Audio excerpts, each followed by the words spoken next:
ছাত্রীরা আশা করি তোমরা সকলে ভালো আছো। আজকের এপিসোডে মেনলি আমরা কথা বলবো রবীন্দ্রনাথ ঠাকুরের ছোট গল্প মেঘ ও রৌদ্র এই গল্প নিয়ে।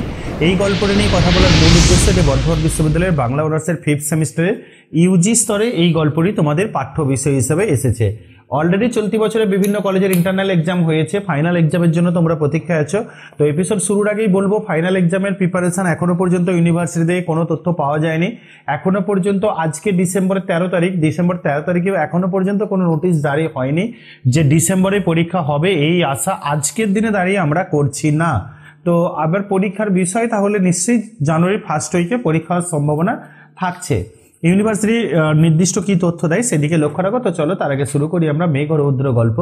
রবীন্দ্রনাথ ঠাকুর রচিত ছোট গল্প মেঘ ও রৌদ্র। মেঘ ও রৌদ্র পরস্পরের বিপরীতধর্মী দুটো শব্দ। মেঘ আর রৌদ্র, মেঘ হচ্ছে মূলত আকাশ মেঘাচ্ছন্ন, রৌদ্র হচ্ছে রোদ ঝলমল দিনের প্রতীক। আমাদের এই গল্পটি বিভিন্ন পরিচ্ছেদে ভাগ করা হয়েছে। আমরা প্রথমে আমাদের প্রথম পরিচ্ছেদটা নিয়ে কথা বলবো। প্রথম পরিচ্ছেদ। পূর্বদিন বৃষ্টি হইয়া গিয়াছে, আজ ক্ষান্ত বর্ষণ। প্রাতকাল ম্লান রৌদ্র ও খণ্ড মেঘে মিলিয়া পরিপক্ক প্রায় আউশ ধানের ক্ষেত্রের উপর পর্যায়ক্রমে আপন আপন সুদীর্ঘ তুলি বুলাইয়া যাইতেছিল। যেটা হয় বর্ষার পরে যখন শরৎকাল আসে, কিছুটা মেঘ আর রোদের লুকোচুরি খেলা হয়। একটু মেঘ, আবার রোদ বেরোলো, আবার মেঘ ঢেকে দিল। সুবিস্তৃত, মিলছে না টেক্সটে? সুবিস্তৃত শ্যাম চিত্রপট একবার আলোকের স্পর্শে উজ্জ্বল পাণ্ডুবর্ণ ধূসর বর্ণ ধারণ করিতেছিল, আবার পরক্ষণে ছায়া প্রলেপে গাঢ় স্নিগ্ধতায় অঙ্কিত হইতেছিল। অর্থাৎ প্রকৃতির যে মেঘ রৌদ্রের খেলা সেটা আমরা এখানে দেখলাম। তাহলে এই অংশটুকু নিয়ে সাইড পয়েন্ট করে দে, প্রকৃতির খেলা। প্রকৃতির খেলা সাইড পয়েন্ট করে দেওয়া ঘাটায় প্রকৃতির খেলা। নেক্সট পার্টে আমরা চলে আসি। প্রকৃতির যে মেঘ রোদের খেলা, তাহলে গল্পের নামকরণ ছিল মেঘ ও রৌদ্র। একটা প্রকৃতির চিত্রণে আমরা মেঘ ও রৌদ্র দেখতে পেলাম। সেকেন্ড পার্ট, যখন সমস্ত আকাশ রঙ্গভূমিতে মেঘ ও রৌদ্র, মেঘ এবং রৌদ্র দুইটি মাত্র অভিনেতা আপন আপন অংশ অভিনয় করতেছিল, তখন দাগ দিয়ে রাখো নিম্নে সংসার রঙ্গভূমিতে কত স্থানে কত অভিনয় চলিতেছিল তাহার আর সংখ্যা নাই। আমরা যেখানে একটি ক্ষুদ্র জীবননাট্যের পট উত্তোলন করিলাম, সেখানে গ্রামের পথের ধারে একটি বাড়ি দেখা যাইতেছে। বাহিরের একটিমাত্র ঘর পাকা এবং সেই ঘরের দুই পার্শ্ব দিয়া জীর্ণ প্রায় ইষ্টকের মানে ইটের প্রাচীর গুটিকতক মাটির ঘর বেষ্টন করিয়া আছে। পথ হইতে গড়াদের জানালা জানলা দিয়া দেখা যাইতেছে। দেখ দিয়ে রাখো একটি যুবা পুরুষ খালি গায়ে তক্তপোষে বসিয়া বাম হস্তে ক্ষণে ক্ষণে তাল পাতার পাখা লইয়া গ্রীষ্ম এবং মশা দূর করিবার চেষ্টা করিতেছেন এবং দক্ষিণ হস্তে বই লইয়া পাঠে নিবিষ্ট আছেন।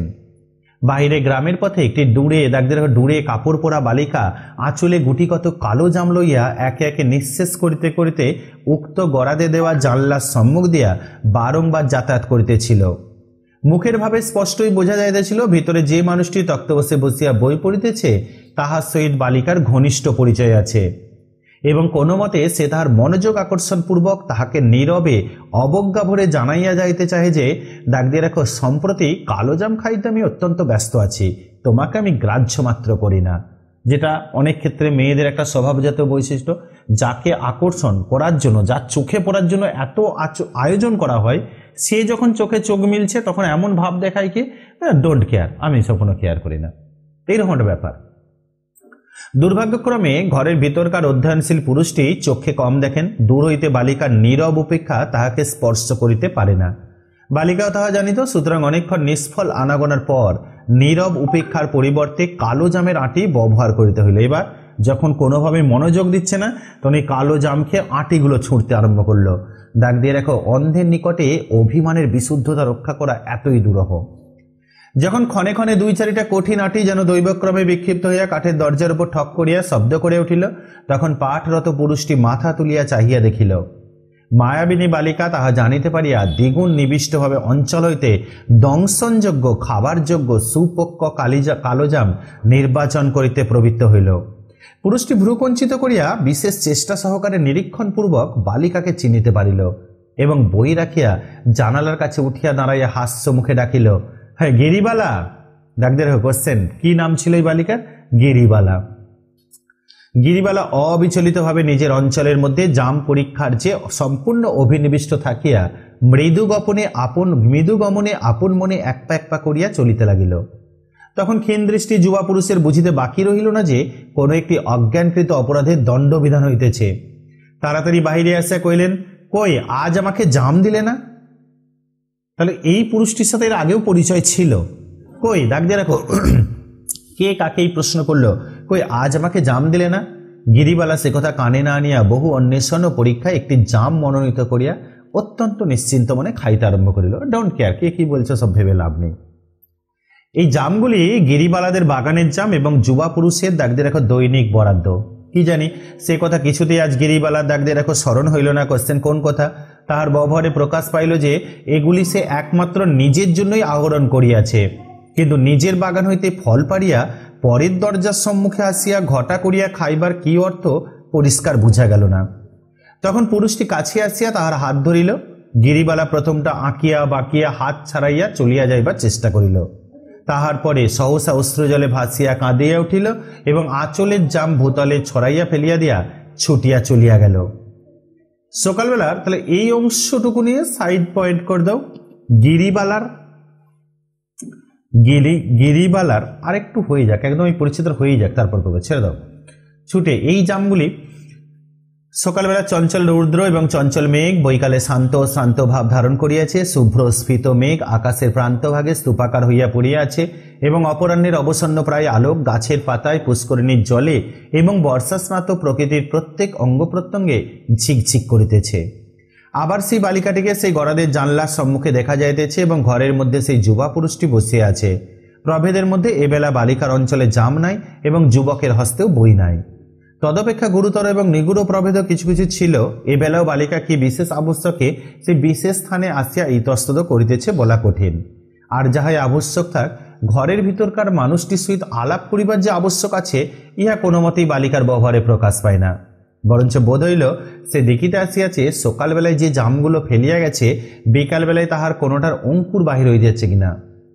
কিন্তু অঙ্কুর না বাহির হইবার অন্যান্য কারণের মধ্যে একটি গুরুতর কারণ এই ছিল যে ফলগুলি সম্প্রতি যুবকের সম্মুখের তক্তপোষের উপর রাশিকৃত ছিল এবং বালিকা যখন ক্ষণে ক্ষণে অবনত হইয়া কোনো একটা অনির্দিষ্ট কাল্পনিক পদার্থের অনুসন্ধানে নিযুক্ত ছিল, তখন যুবক মনের হাস্য গোপন করিয়া অত্যন্ত গম্ভীরভাবে একটি একটি জাম নির্বাচন করিয়া সযত্নে আহার করিতেছিল।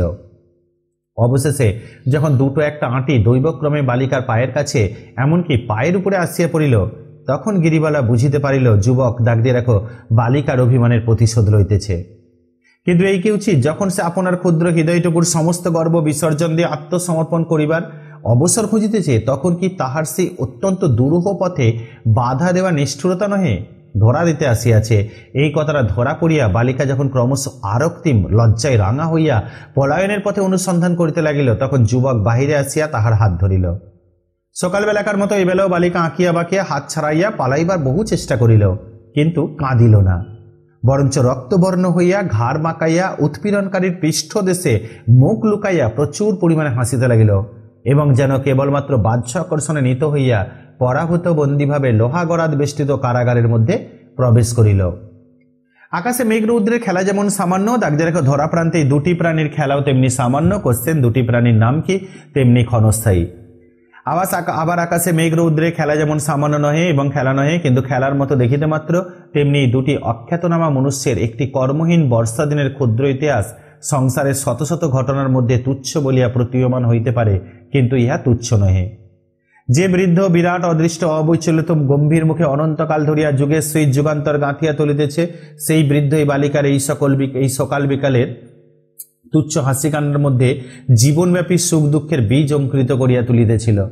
তথাপি বালিকার এই অকারণ অভিমান বড়ই অর্থহীন বলিয়া বোধ হইল।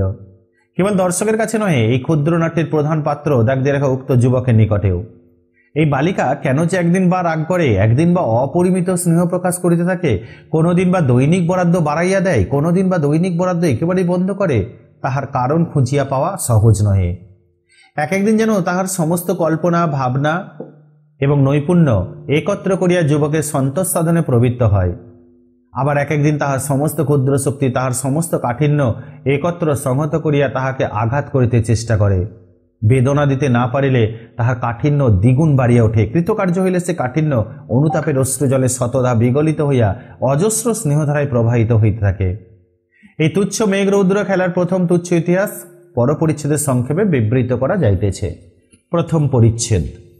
একটা যুবা পুরুষ, তার নাম জানি না আমরা, কিন্তু সে পড়াশোনা করে, পাঠ্যপুস্তকে মনোনিবেশ করে আছে। তার দৃষ্টি আকর্ষণের জন্য একটি বালিকা সচেষ্ট সর্বদাই। সেই বালিকার নাম গিরিবালা। গিরিবালার কিন্তু এটা আকর্ষণ, অবশ্যই অনুরাগ।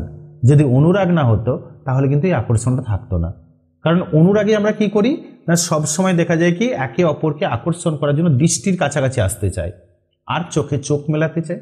আর একটা যেটা ব্যাপার হয় সেটা কি হয় না, সেটা দৃষ্টি আকর্ষণ যখন করলো, চোখে চোখ যখন পড়লো, তখন সাইকোলজি বলছে কি সঙ্গে সঙ্গে এমন ভাব করছে যে ডোন্ট কেয়ার, যেটা গিরিবালার মধ্যে আমরা সব থেকে বড় লক্ষ্য করলাম। গিরিবালার মনস্তত্ত্ব কিন্তু এখানে খুব ভালো। তাহলে এই অংশটুকু নিয়ে সাইড পয়েন্ট করে দাও পুরোটাই, যে গিরিবালা ও যুবকের মনস্তত্ত্ব, গিরিবালা যুবকের মধ্যে মনস্তত্ত্বটা কেমন ছিল। গিরিবালা ও যুবকের মনস্তত্ত্ব গল্পের প্রথম পরিচ্ছেদে আমরা দেখলাম আকাশে যেমন মেঘ রোদের খেলা থাকে, গিরিবালা যুবকের জীবনেও কিন্তু এইরকম একটা মেঘ রোদের খেলা আছে। হ্যাঁ, মনস্তত্ত্বকে বানান বলতে হবে, মনস্তত্ত্ব বানানটাও বলতে পারছে না, সত্যি ট্যালেন্ট আছে। মনস্তত্ত্ব, মনস্তাত্ত্বিক, মনের দিক, যে কোনো একটা বিষয় লিখলে হবে। গল্পের দ্বিতীয় পরিচ্ছেদ। গ্রামের মধ্যে আর সকলেই দলাদলি চক্রান্ত, ইক্ষুর চাষ, আখের চাষ, মিথ্যা মকদ্দমা এবং পাটের কারবার লইয়া থাকিত। ভাবের আলোচনা দাগ দিয়ে রাখো এবং সাহিত্য চর্চা করিত কেবল শশীভূষণ আর গিরিবালা। এই শশীভূষণ হচ্ছে এক যুবকটির নাম। ইহাতে কাহারও উৎসুক বা উৎকণ্ঠার কোনো বিষয় নাই, কারণ গিরিবালার বয়স দাগ দিয়ে রাখো 10 আর শশীভূষণ একটি সদ্য বিকশিত MA BL অর্থাৎ ল পড়েছে এবং মাস্টার্স করছে, উভয়ে প্রতিবেশী মাত্র। স্বাভাবিকভাবে বয়সের যে প্রচুর ব্যবধান, দুজনের মধ্যে প্রেম থাকতে পারে, প্রেমানুরাগ থাকতে পারে, এটা কেউ ভাবেই না ব্যাপারটা। দেখতে দেখো গিরিবালার পিতা হরকুমার এককালে নিজ গ্রামের পত্তনিদার জমিদারের কাছে পত্র নিয়েছিল, গ্রাম পত্তনিদার ছিলেন। এখন দুরবস্থায় পড়িয়া সমস্ত বিক্রয় করিয়া তাহাদের বিদেশি জমিদারের নায়েবি পদ গ্রহণ করিয়াছেন। কোশ্চেন, গিরিবালার বাবার পেশা কি ছিল? নায়েবি পদ। যে পরগনায় তাহাদের বাস সেই পরগনারই নায়েবি, সুতরাং তাহাকে জন্মস্থান হইতে নড়িতে হয় না। আর শশীভূষণ MA পাস করিয়া আইন পরীক্ষায় উত্তীর্ণ হইয়াছেন, কিন্তু কিছুতেই কোনো কর্মে ভিড়িলেন না। লোকের সঙ্গে মেশা বা সভাস্থলে দুটো কথা বলা সেও তাহার দ্বারা হইয়া উঠে না। চোখে কম দেখেন বলিয়া চেনা লোককে চিনিতে পারেন না এবং সেই কারণেই ভ্রু কুঞ্চিত করিয়া দৃষ্টিপাত করিতে হয়। দাগ দিয়ে রাখা লোকে সেটাকে ঔদ্ধত্য বলিয়া বিবেচনা করে। কলিকাতায় জনসমুদ্রের মধ্যে আপন মনে একলা থাকা শোভা পায়, কিন্তু পল্লীগ্রামে সেটা বিশেষ স্পর্ধার মতো দেখিতে হয়। শশীভূষণের বাপ যখন বিস্তর চেষ্টায় পরাস্ত হইয়া অবশেষে তাহার অকর্মণ্য পুত্রটিকে পল্লীতে তাহাদের সামান্য বিষয় রক্ষা কার্যে নিয়োগ করিলেন, তখন শশীভূষণকে পল্লীবাসীদের নিকট হইতে বিস্তর উৎপীড়ন, উপহাস এবং লাঞ্ছনা সহিতে হইয়াছিল। লাঞ্ছনার আরও একটা কারণ ছিল, শান্তিপ্রিয় শশীভূষণ দাগ দিয়ে রাখো বিবাহ করিতে সম্মত ছিলেন না। আর কন্যাদায়গ্রস্ত পিতামাতাগণ তাহার এই অনিচ্ছাকে দুঃসহ অহংকার জ্ঞান করিয়া কিছুতেই ক্ষমা করিতে পারিতেন না। শশীভূষণের উপর যতই উপদ্রব হইতে লাগিল, শশীভূষণ ততই আপন বিবরের মধ্যে, গর্তের মধ্যে, ডেরার মধ্যে অদৃশ্য হইতে লাগিলেন। একটি কনের ঘরে তক্তপোষের উপর কতগুলি বাঁধানো ইংরাজি বই লইয়া বসিয়া থাকিতেন। যখন যেটা ইচ্ছা হইতো পাঠ করিতেন এবং এই তো ছিল তার কাজ। বিষয় কি করিয়া রা হইতো, বানানটা ভুল আছে, রক্ষা বানানটা এটা হতো, তাই তো, কি করিয়া রক্ষা হইতো তাহা বিষয়ই জানে। এবং পূর্বেই আভাসে বলা গিয়েছে মানুষের মধ্যে তাহার সম্পর্ক ছিল দাগ দিয়ে রাখো কেবল গিরিবালার সহিত। গিরিবালার ভাইরা স্কুলে যাইতো এবং ফিরিয়া আসিয়া মূর্খ ভগিনীটিকে কোনোদিনে জিজ্ঞাসা করিত, আচ্ছা পৃথিবীর আকার কিরূপ? কোনোদিন বা প্রশ্ন করিত সূর্য বড় না পৃথিবী বড়? সে যখন ভুল বলিত তখন তাহার প্রতি বিপুল অবজ্ঞা দেখাইয়া ভ্রম সংশোধন করিত। তৎকালীন সময়ে নারী শিক্ষা ছিল না, ছেলেদের শিক্ষাতেই জোর দেওয়া হতো। সূর্য পৃথিবী অপেক্ষা বৃহৎ এই মতটা যদি গিরিবালার নিকট প্রমাণাভাবে অসিদ্ধ বলিয়া বোধ হইত এবং সেই সন্দেহ যদি সে সাহস করিয়া প্রকাশ করিত, তবে তাহার ভাইরা তাহাকে দ্বিগুণ উপেক্ষা করে কহিত, দাগ দিয়ে রাখো ইস আমাদের বইয়ে লেখা আছে আর তুই। ছাপার বইয়ে এমন কথা লেখা আছে শুনিয়া গিরিবালা সম্পূর্ণ নিরত্তর হইয়া যাইত। দ্বিতীয় আর কোনো প্রমাণ তাহার নিকট আবশ্যক বোধ হইত না, কিন্তু তাহার মনে মনে বড় ইচ্ছা করিত সেও দাদাদের মতো বই লইয়া পড়ে। কোনো দিন সে আপন ঘরে বসিয়া কোনো একটা বই খুলিয়া বের করিয়া পড়ার ভান করিত এবং অনর্গল পাতা উল্টাইয়া যাইত। ছাপার কালো কালো ছোট ছোট অপরিচিত অক্ষরগুলি কি যেন একটা মহা রহস্যশালার সিংহদ্বারে দলে দলে সার বাঁধিয়া স্কন্ধের উপর ই হস্যই কার ওই কার রে পুঁচাইয়া পাহারা দিত। গিরিবালার কোনো প্রশ্নের কোনোই উত্তর করিত না। কথামালা তাহার ব্যাঘ্র শৃঙ্গাল অশ্ব গর্ধব মানে গাধার একটি কথাও কৌতূহল কাতর বালিকার নিকট ফাঁস করিত না। এবং আখ্যান মঞ্জুরি বিদ্যাসাগর আরেকটা গ্রন্থ, তাহা সমস্ত আখ্যানগুলি লইয়া মৌনব্রতের মতো নীরবে চাহিয়া থাকিত। বুঝতে পারত না গিরিবালা তাহার ভাইদের নিকট পড়া শিখিবার প্রস্তাব করিয়াছিল, কিন্তু তাহার ভাইরা সে কথায় কর্ণপাত মাত্র করে নাই। একমাত্র দাগদের রেখো শশীভূষণ তাহার সহায় ছিল। কোশ্চেন, কার সহায় ছিল? গিরিবালা নিকট কথামালা এবং আখ্যান মঞ্জুরি দাগদের রেখো এই বই দুটির লেখককে যেমন দুর্ভেদ্য রহস্যপূর্ণ ছিল, শশীভূষণও প্রথম অনেকটা সেইরূপ ছিল। লোহার গড়াদে দেওয়া রাস্তার ধারে ছোট্ট বসিবার ঘরটিতে যুবক একাকী তক্তবসের উপর পুস্তকে পরিবৃত হইয়া বসিয়া থাকিত। গিরিবালা গড়াদে ধরিয়া বাহিরে দাঁড়াইয়া অবাক হইয়া এই নতপৃষ্ঠ পাঠ নিবিষ্ট অদ্ভুত লোকটিকে নিরীক্ষণ করিয়া দেখিত। পুস্তকের সংখ্যা তুলনা করিয়া মনে মনে স্থির করিত, শশীভূষণ তাহার ভাইদের অপেক্ষা অনেক বেশি বিদ্বান। তদপেক্ষা বিস্ময়জনক ব্যাপার তাহার নিকট আর কিছু, দাগ দিয়ে রাখো, তদপেক্ষা বিস্ময়জনক ব্যাপার তাহার নিকট আর কিছুই ছিল না। কোশ্চেন কোনটা? কথামালা প্রভৃতি প্রধান পাঠ্যপুস্তকগুলি শশীভূষণ যে নিঃশেষপূর্বক পাঠ করিয়া ফেলিয়াছে এই বিষয়ে তাহার সন্দেহ মাত্র ছিল না। দাগ দিয়ে রাখো, কোশ্চেন কোন বিষয়ে? এই জন্য শশীভূষণ যখন পুস্তকের পাতা উল্টাইত, সে স্থিরভাবে দাঁড়াইয়া তাহার জ্ঞানের অবধি সীমা নির্ণয় করিতে পারিত না। অবশেষে এই বিস্ময়মগ্ন বালিকাটি ক্ষীণ দৃষ্টি শশীভূষণেরও মনোযোগ আকর্ষণ করিল। শশীভূষণ একদিন একটা ঝকঝকে বাঁধানো বই খুলিয়া বলিল, দাগ দিয়ে রাখো, গিরিবালা ছবি দেখবি আয়। গিরিবালা তৎক্ষণাৎ দৌড়িয়া পলাইয়া গেল, কিন্তু পরদিন সে পুনর্বার ডুরে কাপড় পরিয়া সেই গড়াদের বাহিরে দাঁড়াইয়া সেইরূপ গম্ভীর মৌন মনোযোগের সহিত শশীভূষণের অধ্যয়ন কার্য নিরীক্ষণ করিয়া দেখিতে লাগিল। শশীভূষণ সেদিনও ডাকিল, এবং সেদিনও সে বেনি খোঁপা দুলাইয়া ঊর্ধ্বশ্বাসে ছুটিয়া পলাইল। বেশি আছে না, বেনি, ওটা বেনি হবে। এইরূপে তাহাদের পরিচয়ের সূত্রপাত হইয়া ক্রমে কখন ঘনিষ্ঠতর হইয়া উঠিল, এবং কখন যে বালিকা গড়াদের বাহির হইতে শশীভূষণের ঘরের মধ্যে প্রবেশ করিল, তাহার তক্তপোষের উপর বাঁধানো পুস্তক স্তূপের উপর মধ্যে স্থান পাইল, ঠিক সে তারিখটা নির্ণয় করিয়া দিতে ঐতিহাসিক গবেষণার আবশ্যক। শশীভূষণের নিকট গিরিবালার লেখাপড়ার চর্চা আরম্ভ হইল। শুনিয়া সকলে হাসিবেন, এই মাস্টারটি তাহার ক্ষুদ্র ছাত্রীকে কেবল যে অক্ষর বানান এবং ব্যাকরণ শিখাইত তাহা নহে, অনেক বড় বড় কাব্য তর্জমা করিয়া শুনাইত এবং তাহার মতামত জিজ্ঞাসা করিত। বালিকা কি বুঝিত তাহা অন্তর্যামী জানেন, কেউ তাহার ভালো লাগিত তাহাতে সন্দেহ নাই। সে বোঝা না বোঝাই মিশাইয়া আপন বাল্য হৃদয়ে নানা অপরূপ কল্পনাচিত্র আঁকিয়া লইত। নীরবে চক্ষু বিস্ফারিত করিয়া মন দিয়া শুনিত, মাঝে মাঝে একটা অত্যন্ত অসঙ্গত প্রশ্ন জিজ্ঞাসা করিত, এবং কখনো কখনো অকস্মাৎ একটা অসংলগ্ন প্রসঙ্গান্তরে গিয়া উপনীত হইত। শশীভূষণ তাহাতে কখনো কিছু বাধা দিত না। বড় বড় কাব্য সম্বন্ধে এই অতি ক্ষুদ্র সমালোচকদের নিন্দা, প্রশংসা, টিকা, ভাষ্য শুনিয়া সে বিশেষ আনন্দ লাভ করিত। সমস্ত পল্লীর মধ্যে গিরিবালায় তাহার একমাত্র সমজদার বন্ধু। দাগ দিয়ে রাখো, কোশ্চেন, কে কার বন্ধু? গিরিবালার সহিত শশীভূষণের প্রথম পরিচয় যখন, দাগ দিয়ে রাখো, তখন গিরির বয়স 8 ছিল। এখন তাহার, দাগ দিয়ে রাখো, বয়স 10 হইয়াছে। এই 2 বৎসরে সে ইংরেজি ও বাংলা বর্ণমালা শিখিয়া 2-4টি সহজ বই পড়িয়া ফেলিয়াছে, এবং শশীভূষণের পক্ষে পল্লীগ্রামে 2 বৎসর নিতান্ত সঙ্গবিহীন বিরস বলিয়া বোধ হয় নাই। গল্পের দ্বিতীয় পরিচ্ছেদ, গিরিবালা শশীভূষণের পরিচয়, শিক্ষা। আমরা এটা পেলাম, পয়েন্ট করে দাও। গিরিবালা ও শশীভূষণের পরিচয় ও শিক্ষা। গিরিবালা ও শশীভূষণের পরিচয় ও শিক্ষা, দুজনের মধ্যে কিভাবে পরিচয় হলো, তাদের পরিচয় বা কি, তাদের শিক্ষা ব্যবস্থাটাই বা কি। গল্পের তৃতীয় পরিচ্ছেদ, কিন্তু গিরিবালার বাপ হরকুমারের সহিত শশীভূষণের ভালোরূপ বনিবনাও হয় নাই। হরকুমার প্রথম এই MA-BL এর নিকট মকদ্দমা মামলা সম্বন্ধে পরামর্শ লইতে আসিত।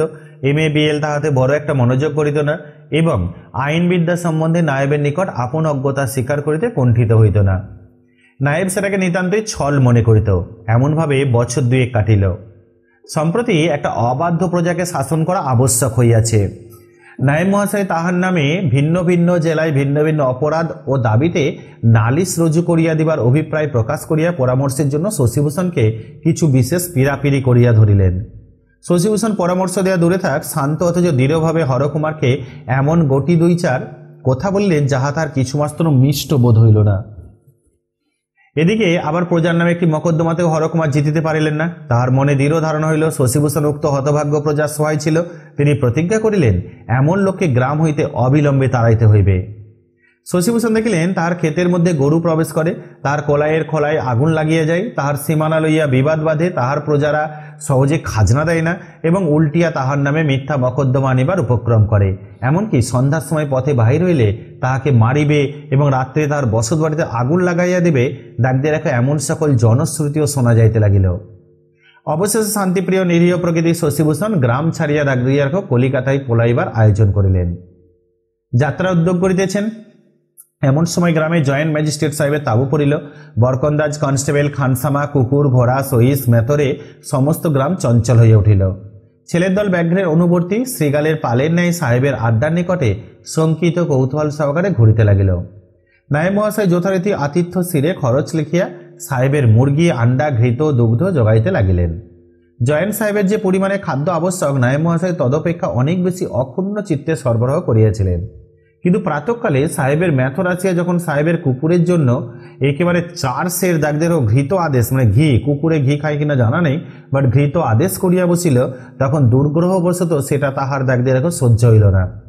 মেথরকে উপদেশ দিলেন যে সাহেবের কুত্তা যদিচ দেশি কুকুরের অপেক্ষা অনেকটা ঘি বিনা পরিতাপে হজম করিতে পারে, কারণ বলে না কুকুরে পেটে ঘি ভাত সহ্য হয় না, তো সাহেবের কুকুর ঘি যেহেতু হজম করতে পারে, তথাপি একাধিক পরিমাণে স্নেহ পদার্থ তাহার স্বাস্থ্যের পক্ষে কল্যাণজনক নয়।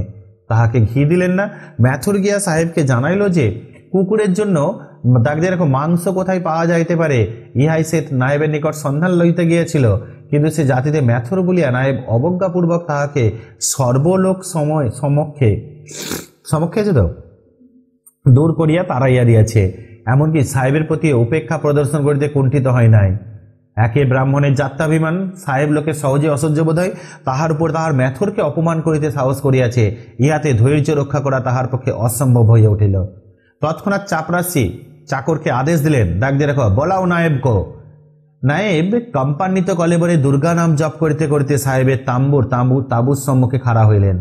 সাহেব তাম্বু হইতে মচমচ শব্দে বাহির হইয়া আসিয়া নায়েবকে উচ্চকণ্ঠে বিজাতি উচ্চারণে জিজ্ঞাসা করলেন, আরে তুমি কি কারণবশত আমার মেথরকে দূর করিয়াছে? তুমি কি কারণে আমার এই মেথরকে দূর করেছ? হরকুমার শশব্যস্ত হইয়া করজোরে জানাইলেন, সাহেবের মেথরকে দূর করিতে পারেন এমন স্পর্ধা কখনোই তাহার সম্ভবে না। তবে কিনা কুকুরের জন্য একেবারে 4 সের ঘি চাহিয়া বসাতে প্রথমে তিনি উক্ত চতুষ্পদের মঙ্গলার্থে মৃদুভাবে আপত্তি প্রকাশ করিয়া পরে ঘৃত সংগ্রহ করিয়া আনিবার জন্য ভিন্ন ভিন্ন স্থানে লোক পাঠাইয়াছেন। সাহেব জিজ্ঞাসা করিলেন, কাহাকে পাঠানো হয়েছে এবং কোথায় পাঠানো হইয়াছে? হরকুমার তৎক্ষণাৎ যেমন মুখে আসিল নাম করিয়া দিলেন। সেই নামীয় লোকগণ সেই গ্রামে ঘৃত আনিবার জন্য গিয়াছে কিনা সন্ধান করিতে অতি সত্বর লোক পাঠাইয়া দেয়া সাহেব নায়েবকে তাম্বুতে বসাইয়া রাখিলেন। দূতগণ অপরাহ্নে ফিরিয়া আসিয়া সাহেবকে জানাইল, ঘৃত সংগ্রহের জন্য কেউ কোথাও যায় নাই। নায়েবের সমস্ত কথাই মিথ্যা এবং মেথর যে সত্য বলিয়াছে তাহাতে আর হাকিমের সন্দেহ রইল না। তো তখন জয়েন্ট সাহেব ক্রোধে গর্জন করিয়া মেথরকে ডাকিয়া কহিলেন, ডাক দিয়ে রাখো, এই শ্যালকের কর্ণ, মানে এই শালা আর কি, ওরা তো শ্যালকের শালক, এই শ্যালকের কর্ণ ধরিয়া তাম্বুর চারিধারে ঘোর দোয়ার করাও, কান ধরে ঘোর দোয়ার করাও। মেথর আর কালে বিলম্ব না করিয়া চতুর্দিকে লোকারণ্যের মধ্যে সাহেবের আদেশ পালন করিল। দেখিতে দেখিতে কথাটা ঘরে ঘরে রাষ্ট্র হইয়া গেল। হরকুমার গৃহে আসিয়াত আহার ত্যাগ করিয়া মুমূর্ষবৎ বোঝ পড়িয়া রইলেন। জমিদারি কার্য উপলক্ষে নায়েবের শত্রু বিস্তর ছিল, তাহারা এই ঘটনার অত্যন্ত আনন্দ লাভ করিল। কিন্তু কলিকাতায় গমনদত্ত শশীভূষণ যখন এই সংবাদ শুনিলেন তখন তাহার সর্বাঙ্গে রক্ত উত্তপ্ত হইয়া উঠিল। সমস্ত রাত্রি তাহার নিদ্রা হইল না। পরদিন প্রাতে তিনি হরকুমারের বাড়িতে গিয়া উপস্থিত হইলেন। হরকুমার তাহার হাত ধরিয়া ব্যাকুলভাবে কাঁদিতে লাগিলেন। শশীভূষণ বলিলেন, ডাক্তার সাহেবের নামে মানহানির মকদ্দমা আনিতে হইবে, আমি তোমার উকিল হইয়া লড়িব। স্বয়ং ম্যাজিস্ট্রেট সাহেবের নামে মকদ্দমা আনিতে হইবে শুনিয়া হরকুমার প্রথমটা ভীত হইয়া উঠিলেন। শশীভূষণ কিছুতেই ছাড়িলেন না। হরকুমার বিবেচনা করিতে সময় লইলেন, কিন্তু যখন দেখিলেন কথাটা চারিদিকে রাষ্ট্র হইয়াছে এবং শত্রুগণ আনন্দ প্রকাশ করিতেছে তখন তিনি আর থাকিতে পারিলেন না। শশীভূষণের শরণাপন্ন হইলেন, কহিলেন, বাপু, শুনিলাম তুমি অকারণে কলিকাতায় যাইবার জন্য আয়োজন করিতেছ, সে তো কিছুতেই হইতে পারিবে না। তোমার মতো একজন লোক গ্রামে থাকিলে আমাদের সাহস কত থাকে।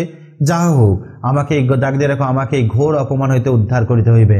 কোশ্চেন, কে কোন অপমানের কথা বলেছে? গল্পের 3য় পরিচ্ছেদ। এইটুকু নিয়ে সাইড পয়েন্ট করে দাও। সাহেব কর্তৃক হরকুমারের অপমান।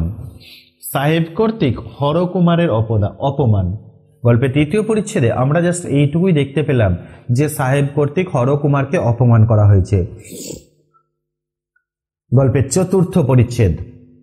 যে শশীভূষণ চিরকাল লোকচুর অন্তরাল, মানে লোকচুর আছে, এই ওয়ার্ডটাই আছে, লোকচক্ষুর আছে, তো লোকচক্ষুর অন্তরালে নিভৃত নির্জনতার মধ্যে আপনাকে রক্ষা করিবার চেষ্টা করিয়া আসিয়াছেন, তিনি আজ আদালতে আসিয়া হাজির হইলেন। ম্যাজিস্ট্রেট তাহার নালিশ শুনিয়া তাহাকে প্রাইভেট কামরার মধ্যে ডাকিয়া লইয়া অত্যন্ত খাতির করিয়া কহিলেন, শশীবাবু, এই মকদ্দমাটা গোপনে মিটমাট করিয়া ফেলিলে ভালো হয় নাকি? দাগতে রেখো। কোশ্চেন, কোন মকদ্দমা? শশীবাবু টেবিলের উপরিস্থিত একখানা আইন গ্রন্থের মোলাটের উপর তাহার কুঞ্চিত ভ্রু ক্ষীণ দৃষ্টি অত্যন্ত নিবিষ্ট হয়ে রক্ষা করিয়া কহিলেন, দাগ দিয়ে রেখো, আমার মক্কেলকে আমি এরূপ পরামর্শ দিতে পারি না। কোশ্চেন, কে কার মক্কেলের কথা বলেছে? দাগ দিয়ে রেখো, তিনি প্রকাশ্যভাবে অপমানিত হইয়াছেন, গোপনে আর মিটমাট হয় কি করিয়া? সাহেব দুই চারি কথা কইয়া বুঝিলেন এই স্বল্পভাষী স্বল্পদৃষ্টি লোকটিকে সহজে বিচলিত করা সম্ভব নয়। কইলেন, অলরাইট বাবু, দেখা যাক কতদূর কি হয়। এই বলিয়া ম্যাজিস্ট্রেট সাহেব মকদ্দমার দিন ফিরাইয়া দিয়া মফস্বল ভ্রমণে বাহির হইলেন। এদিকে জয়েন্ট সাহেব জমিদারকে পত্র লিখিলেন, তোমার নায়েব আমার ভৃত্যদিগকে অপমান করিয়া আমার প্রতি অবজ্ঞা প্রকাশ করে, আশা করি তুমি ইহার সমুচিত প্রতিকার করিবে। দাগ দিয়ে রেখো। কোশ্চেন, কে কার প্রতিকার করবে? জমিদার শশব্যস্ত হইয়া তৎক্ষণাৎ হরকুমারকে তলব করিলেন। নায়েব আদ্যপান্ত সমস্ত ঘটনা খুলিয়া বলিলেন। জমিদার অত্যন্ত বিরক্ত হইয়া কহিলেন, আর সাহেবের মেথর যখন চারিশের ঘি চাইল, তুমি বিনা বাক্য ব্যয়ে তৎক্ষণাৎ কেন দিলে না? তোমার কি বাপের কুড়ি লাগিত? মানে তোমার কি বাপের টাকা লাগতো? হরকুমার অস্বীকার করিতে পারিলেন না যে ইহাতে তাহার পৈতৃক সম্পত্তির কোনরূপ ক্ষতি হইত না। অপরাধ স্বীকার করিয়া কহিলেন, ডাক দিয়ে রাখো, আমার গ্রহ মন্দ, তাই এমন দুর্বুদ্ধি ঘটিয়াছিল। কোশ্চেন, কার কথা বলা হয়েছে? জমিদার কহিলেন, তাহার পর আবার সাহেবের নামে নালিশ করিতে তোমাকে কে বলিল? হরকুমার কহিলেন, ধর্মাবতার, নালিশ করিবার ইচ্ছা আমার ছিল না। ওই আমাদের দাগদেহ গ্রামের শশী, তার কোথাও কোনো মকদ্দমা জোরে না, সে ছড়া নিতান্ত জোর করিয়া প্রায় আমার সম্মতি না লইয়াই এই হাঙ্গামা বাধাইয়া বসিয়াছে। শুনিয়া জমিদার শশীভূষণের উপর অত্যন্ত ক্রুদ্ধ হইয়া উঠিলেন। বুঝলেন লোকটা অপদার্থ নব্য উকিল, কোনো ছুতোয় একটা হুজুগ তুলিয়া সাধারণের সমক্ষে পরিচিত হইবার চেষ্টায় আছে। নায়েবকে হুকুম করিয়া দিলেন, মকদ্দমা তুলিয়া লইয়া যেন অবিলম্বে ছোট বড় ম্যাজিস্ট্রেট যুগলকে ঠান্ডা করা হয়, দুজনকেই, ছোট ম্যাজিস্ট্রেট আর বড় ম্যাজিস্ট্রেট ঠান্ডা করা হয়। নায়েব সাহেবের জন্য কিঞ্চিত ফলমূল শীতলভোগ উপহার লইয়া জয়েন্ট ম্যাজিস্ট্রেটের বাসায় গিয়ে হাজির হইলেন। সাহেবকে জানাইলেন সাহেবের নামে মকদ্দমা করা তাহার আদৌ স্বভাব বিরুদ্ধ। কেবল শশীভূষণ নামে গ্রামের একটি অজাত শত্রু, জন্ম থেকে শত্রু, অপগণ্ড, অপদার্থ, অর্বাচীন উকিল, তাহাকে এক প্রকার না জানাইয়া, বানান ভুল আছে, অপগণ্ডই তো, অজাত শ্বশ্রু আছে, অজাত শ্বশ্রুই হবে, সরি অজাত শ্বশ্রুই, এটা অপগণ্ড অর্বাচীন উকিল, তাহাকে এক প্রকার না জানাইয়া এইরূপ স্পর্ধার কাজ করিয়াছে। সাহেব শশীভূষণের প্রতি অত্যন্ত বিরক্ত হইয়া এবং নায়েবের প্রতি বড় সন্তুষ্ট হইলেন। রাগের মাথায় নায়েববাবুকে দণ্ডবিধান করিয়া তিনি দক্ষিত আছেন, মানে এটা তো ওদের উচ্চারণ। সাহেব বাংলা ভাষার পরীক্ষায় সম্প্রতি পুরস্কার লাভ করিয়া সাধারণের সহিত সাধু ভাষায় বাক্যালাপ করিয়া থাকেন। নায়েব কহিলেন, মা বাপ কখনো বা রাগ করিয়া শাস্তিও দিয়া থাকেন, কখনো বা আদর করিয়া কোলেও টানিয়া লন, ইহাতে সন্তানের বা মা বাপের দুঃখের কোনো কারণ নাই। অতঃপর জয়েন্ট সাহেবের ভৃত্যবর্গকে যথাযোগ্য পারিতোষিক দিয়া হরকুমার মফস্বলে ম্যাজিস্ট্রেট সাহেবের সহিত দেখা করিতে গেলেন। ম্যাজিস্ট্রেট তাহার মুখে শশীভূষণের স্পর্ধার কথা শুনিয়া কহিলেন, আমিও আশ্চর্য হইতেছিলাম যে নায়েব বাবুকে বরাবর ভালো লোক বলিয়াই জানিতাম, তিনি যে সর্বাগ্রে আমাকে জানাইয়া গোপনে মিটবান না করিয়া হঠাৎ মকদ্দমা আনিবেন, দেখতে হবে এ কি অসম্ভব ব্যাপার। কোশ্চেন, অসম্ভব ব্যাপারটা কি? এখন সমস্ত বুঝিতে পারিতেছি। অবশেষে নায়েবকে জিজ্ঞাসা করলেন, শশী কংগ্রেসে যোগ দিয়েছে কিনা? স্বাধীনতা সংগ্রামের দল কংগ্রেস? নায়েব অম্লান মুখে বললেন, হ্যাঁ। সাহেব তাহার সাহেবে বুদ্ধিতে স্পষ্টই বুঝিতে পারিলেন এ সমস্তই কংগ্রেসের চাল। একটা পাক চক্র বাঁধাইয়া অমৃতবাজার, এখনকার আনন্দবাজার, দাগ দিয়ে রেখো প্রবন্ধ, লোক আনন্দবাজার বা অমৃতবাজারে প্রবন্ধ লিখিয়া গভর্নমেন্টের সহিত খিটমিট করিবার জন্য কংগ্রেসের ক্ষুদ্র ক্ষুদ্র চেলাগণ লুক্কায়িতভাবে চতুর্দিকে অবসর অনুসন্ধান করিতেছে।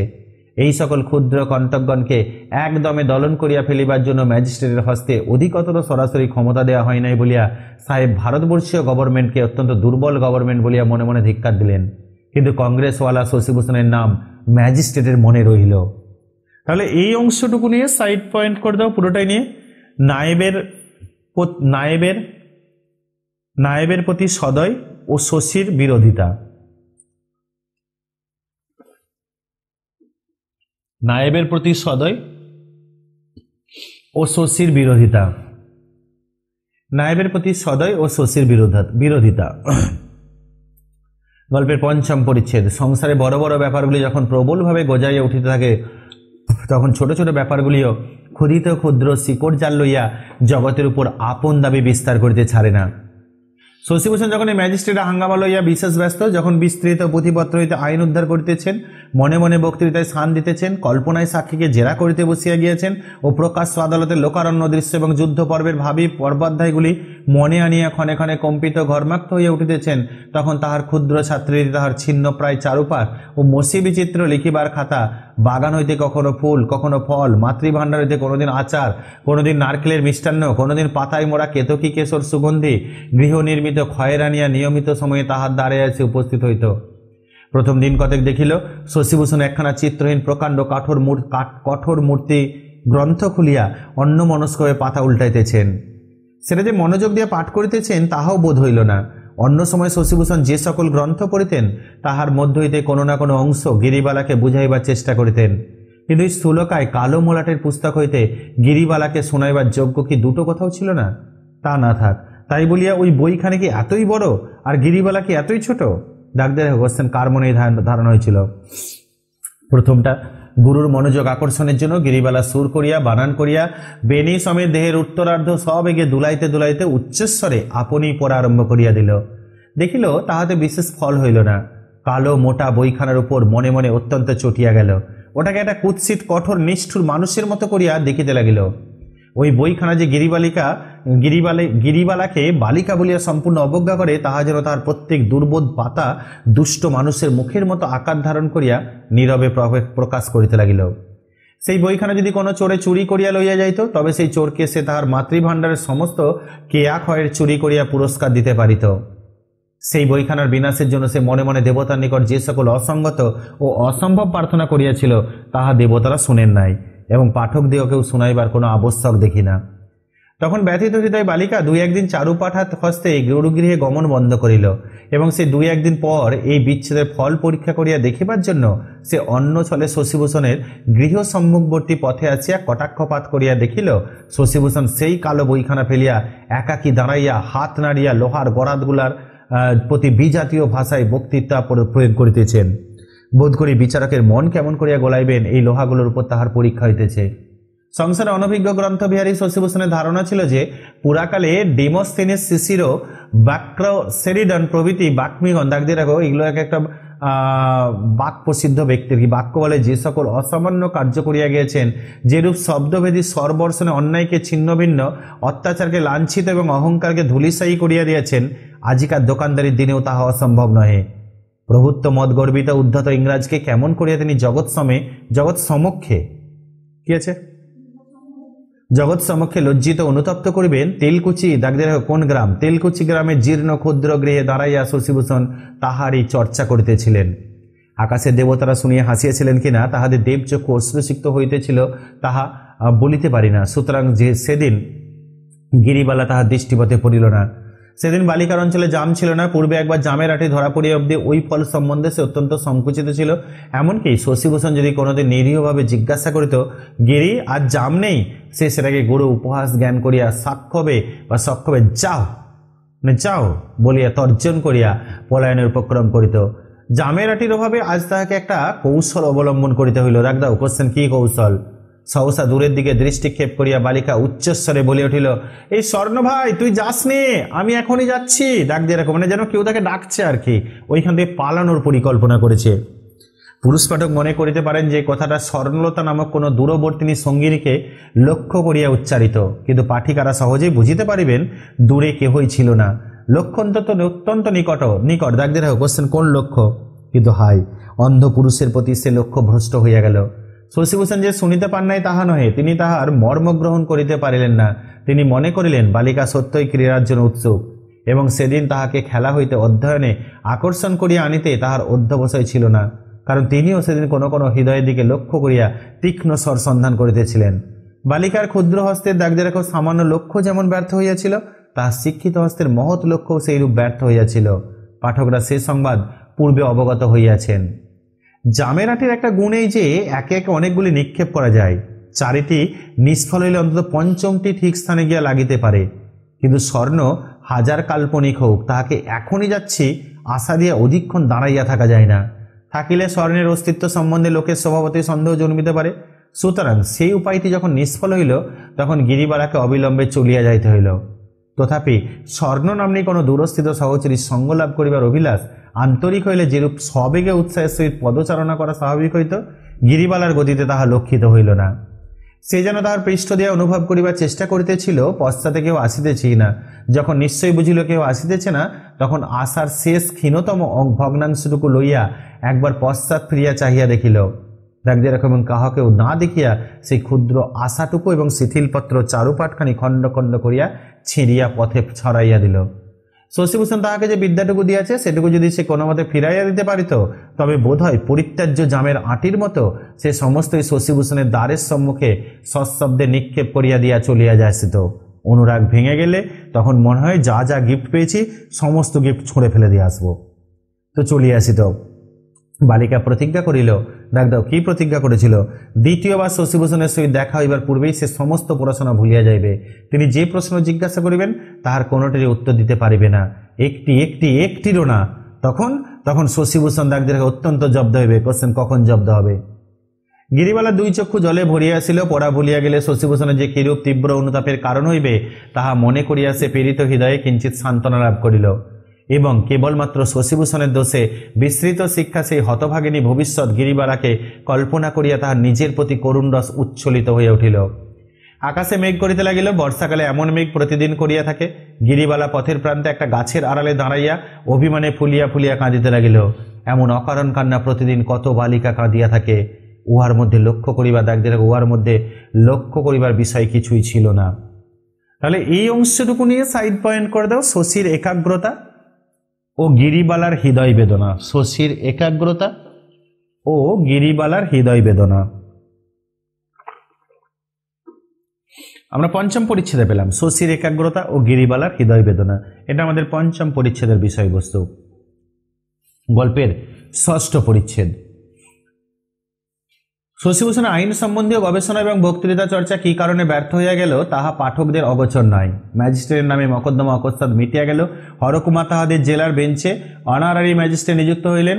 একখানা মলিন চাপকানো তৈলাক্ত পাগড়ি পরিয়া হরকুমার আজকাল প্রায় জেলায় গিয়া সাহেবদিগকে নিয়মিত সেলাম করিয়া আসেন। শশীভূষণের সেই কালো মোটা বইখানার প্রতি এতদিন পর গিরিবালার অভিশাপ ফলিতে আরম্ভ করিল। সে একটি অন্ধকার কোণে নির্বাসিত হইয়া অনাদৃত বিস্তৃতভাবে ধূলিস্তর সংগ্রহে প্রবৃত্ত হইল। কিন্তু তাহার অনাদর দেখিয়া যে বালিকা আনন্দ লাভ করিবে সেই গিরিবালা কোথায়? শশীভূষণ যেদিন প্রথম আইনের গ্রন্থ বন্ধ করিয়া বসিলেন সেই দিনই হঠাৎ বুঝিতে পারিলেন গিরিবালা আসে নাই। তখন একে একে কয়দিনের ইতিহাস অল্প অল্পে তাহার মনে পড়িতে লাগিল। একদিন উজ্জ্বল প্রভাতে গিরিবালা অঞ্চল ভরিয়া নববর্ষার আর্দ্র বকুল ফুল আনিয়াছিল। তাহাকে দেখিয়াও যখন তিনি গ্রন্থ হইতে তাহার দৃষ্টি তুলিলেন না, তখন তাহার উচ্ছ্বাসে সহসা বাধা পড়িল। সে তাহার অঞ্চলবিদ্যা একটা সুতা বাহির করিয়া নতশ্রী একটি একটি করিয়া ফুল লইয়া মালা গাঁথিতে লাগিল। মালা অত্যন্ত ধীরে ধীরে গাঁথিল। অনেক বিলম্বে শেষ হইল। বেলা হইয়া আসিল। গিরিবালার ঘরে ফিরিবার সময় হইল। তথাপি শশীভূষণের পড়া শেষ হইল না। গিরিবালা মালাটা তক্তপোষের উপর রাখিয়া ম্লানভাবে চলিয়া গেল। মনে পড়িল তাহার অভিমান প্রতিদিন কেমন করিয়া ঘনীভূত হইয়া উঠিল। কবে হইতে সে তাহার ঘরে প্রবেশ না করিয়া ঘরের সম্মুখবর্তী পথে মধ্যে মধ্যে দেখা দিত এবং চলিয়া যাইত। অবশেষে কবে হইতে বালিকা সেই পথে আসাও বন্ধ করিয়াছে সেও তো আজ কিছুদিন হইল। গিরিবালার অভিমান তো এতদিন স্থায়ী হয় না। শশীভূষণ একটা দীর্ঘ নিঃশ্বাস ফেলিয়া হতবুদ্ধি হতকর্মের মতো দেয়ালে পিঠ দিয়া বসিয়া রইলেন। ক্ষুদ্র ছাত্রীটি না আসাতে তাহার পাঠ্যগ্রন্থগুলি নিতান্ত বিস্বাদ হইয়াছিল। বই টানিয়া টানিয়া লইয়া দুই চারি পাতা পড়িয়া ফেলিয়া দিতে হয়। লিখিতে লিখিতে ক্ষণে ক্ষণে সহযোগিতে পথের দিকে দ্বারের অভিমুখে প্রতীক্ষাপূর্ণ দৃষ্টি বিক্ষিপ্ত হইতে থাকে এবং লেখা ভঙ্গ হয়। যতক্ষণ আমাদের কাছে দাঁত থাকে ততক্ষণ আমাদের দাঁতের যত্ন নাই, আর দাঁত চলে গেলে তারপরে আমরা ভাবি দাঁতের প্রয়োজনীয়তা কথাই। এতক্ষণ গিরিবালাকে মনে ছিল না, কিন্তু এবার গিরিবালাকে মনে পড়ছে। শশীভূষণের আশঙ্কা হইল গিরিবালার অসুখ হইয়া থাকিবে। গোপনে সন্ধান লইয়া জানিলেন, ডাক দিয়ে রাখো, সে আশঙ্কা অমূলক। কোশ্চেন, কোন আশঙ্কা? গিরিবালা আজকাল আর ঘর হইতে বাহির হয় না। কেন? ডাক দিয়ে রাখো, তাহার জন্য পাত্র স্থির হইয়াছে। গিরির বিয়ে। গিরি যেদিন চারুপটে ছিন্নখণ্ডে গ্রামের পঙ্কিল পদ বিকীর্ণ করিয়াছিল, তাহার পরদিন প্রত্যুষে ক্ষুদ্র অঞ্চলে বিচিত্র উপহার সংগ্রহ করিয়া দ্রুত পদে ঘর হইতে বাহির হইয়া আসিতেছিল। অতিশয় গ্রীষ্মরাতে নিদ্রাহীন রাত্রি অতিবহন করিয়া হরকুমার ভোরবেলা হইতে বাহির হইতে বসিয়া গা খুলিয়া তামাক হইতেছিল। গিরিকে জিজ্ঞাসা করলেন, ডাক দিয়ে রাখো, কোথায় যাচ্ছিস?